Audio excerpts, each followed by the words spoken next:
For weeks now, many people have been sharing a viral online video of the so-called Cash Me Outside girl. Now, she is a young woman, a 13-year-old girl actually, who was on Dr. Phil's show, and she was featured on an episode titled, "I Want to Give Up My Car-Stealing, Knife-Wielding, Twerking 13-year-old Daughter Who Tried to Frame Me for a Crime." That's the name of the episode? That was the name of the episode, which seems a little wordy, but nonetheless, I would watch it.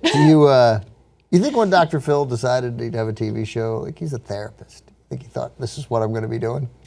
Maybe not, but he's making that cold hard cash, so I'm sure he doesn't care. He is making it. Right? Yep. All right, so I'm bringing this viral woman up because all of a sudden she's this huge celebrity. She goes on the show with her mom and she acts, disrespectful toward the audience, toward Dr. Phil, and she's just kind of speaking out against everyone. There she is. Her name is Danielle. And we wanted to show you guys... That was her at 13? Is she still 13? No. So those are shots of her that are more recent with the red curly hair. But we wanted to show you the original video that basically led to her stardom, but we can't do that for copyright reasons. So as a result, we decided to recreate the video so you get a sense of who she is and why it is that America loves to reward bad behavior. Take a look. Ain't nobody gonna cash me. Because you're too streetwise. Yep, and all these hoes laughing like so funny. Just talk about the audience that they're laughing at her. So you saying the hoes are laughing? Yep. And the audience are a bunch of hoes? Yep. Cash me outside, how about that? Huh? Cash me outside, how about that? Catch you outside. What does that mean? What I just said.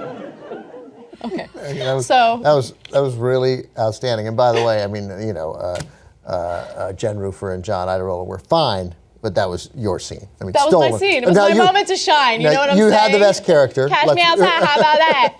All right. So there she is, acting poorly. That's what happened. That was a recreation of the Dr. Phil episode? That was the recreation. We wanted to show you the original video, but we couldn't for copyright reasons. And why were John and Jen on? Were there two? So John plays the role of Dr. Phil. And Jen was the mom. Jen is the mom. Gotcha. Okay. Nice work by everybody.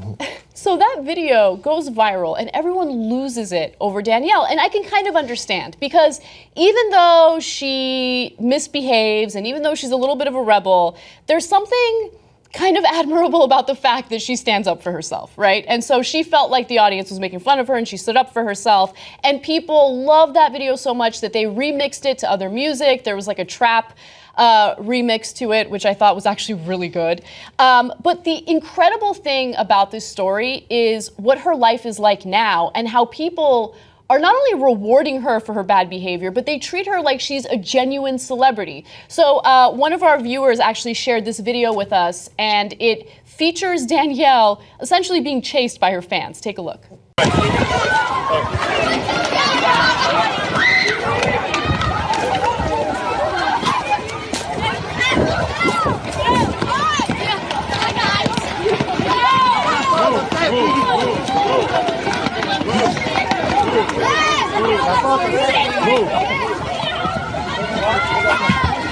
Hold that side down.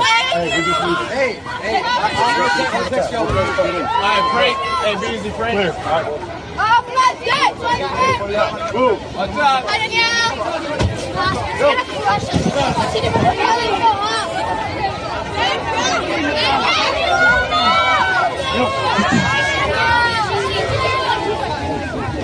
Jesus.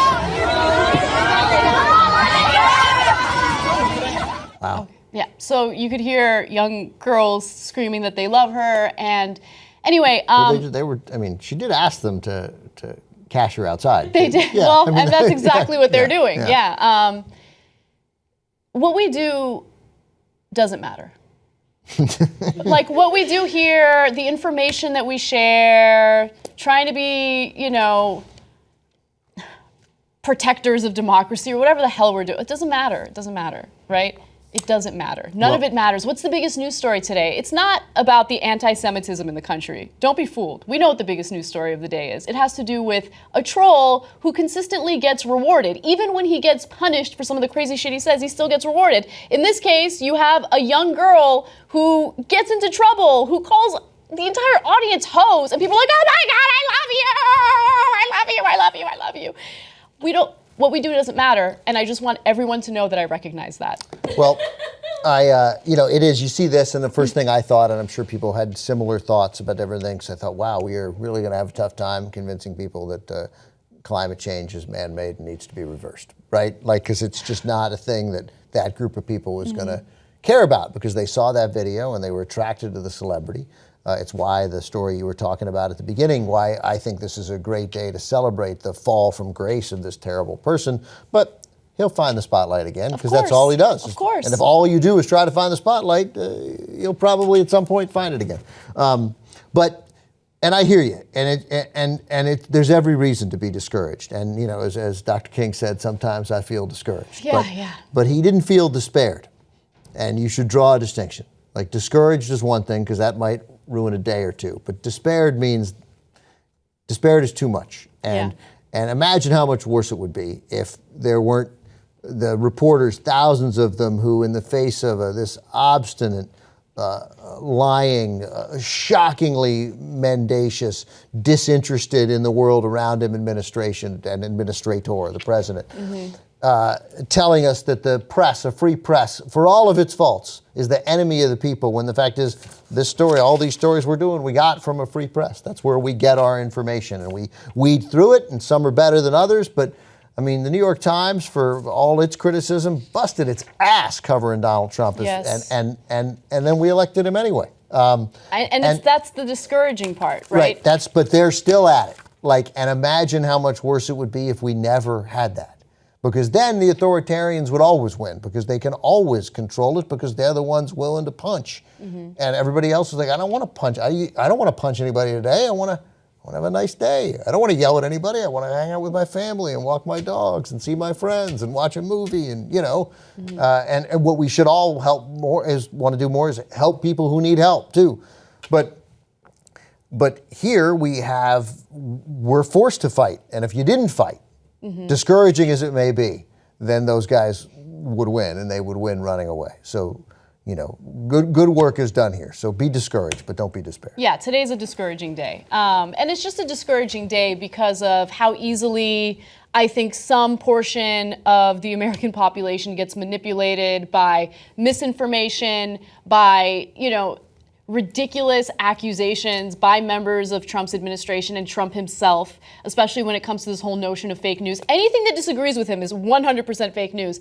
Anything that says, something positive about him, not fake news. I mean, come on, why are people so easily manipulated? And so look, there's a difference between news or information that you don't like and you wish wasn't true, and then straight up fake news where someone fabricates a completely false story in an attempt to misinform you. So right now we're living in this day and age where you report a story and it doesn't matter how much evidence you have behind it, doesn't matter how credible the sources are. The only thing that matters is whether or not the person receiving that information likes that information. And if they don't like that information, Donald Trump has successfully allowed them to label it fake news. And that's what discourages me. We have had the country taken over by a complete 100% fraud. There's nothing else to him except the fact that he's a fraud. So good days, bad days, does something okay, doesn't matter. Fraud. And frauds need to be exposed. That's it. Occasionally, a fraud will remember to walk their dog. So he's going to have an occasional nice day. But we cannot lose track of the fact that this guy has perpetrated a fraud on the American people. And I'm not talking about Russia. I'm not talking about business dealings. It's all of it. All of it. Whatever. It may be it may be less of one of those things, more of another, but it's going to be 1,000 things. 1,000 things. They are Let me read this from the LA Times, because this is the way I always want Trump described, and everyone should remember it. This was in the LA Times. Intellectually disinterested, reckless, mendacious narcissist. That's it. That's it. That's 100% it. Fake news. Right. He is an intellectually disinterested, reckless, mendacious narcissist, and he's running the government. You cannot get it more succinctly than those 5 words.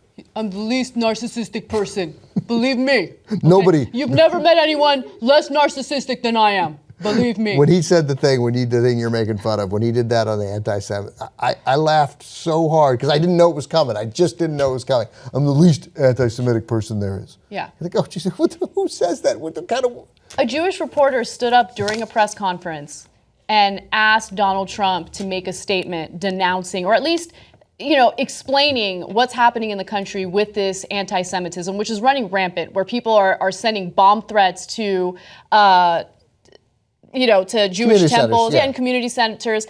And he gets super defensive, which he usually does when anyone asks him anything that he feels is challenging him. And he tells the reporter to sit down. Quiet. Sit down. You said you were going to ask a sit down. simple question. Yeah. Sit down. And so, here's the thing. This is a real problem. And, the next story that we're going to get to is going to highlight how bad the problem is.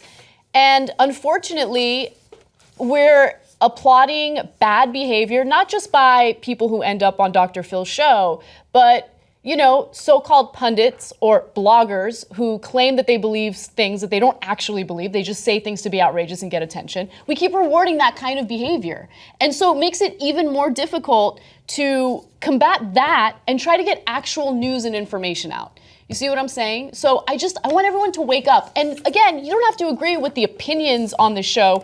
And if you're, skeptical of the facts presented on the show, we all have the internet right in front of us, right? We can all research ourselves. We can all be advocates for ourselves. We can inform ourselves so we can actually keep this democracy intact.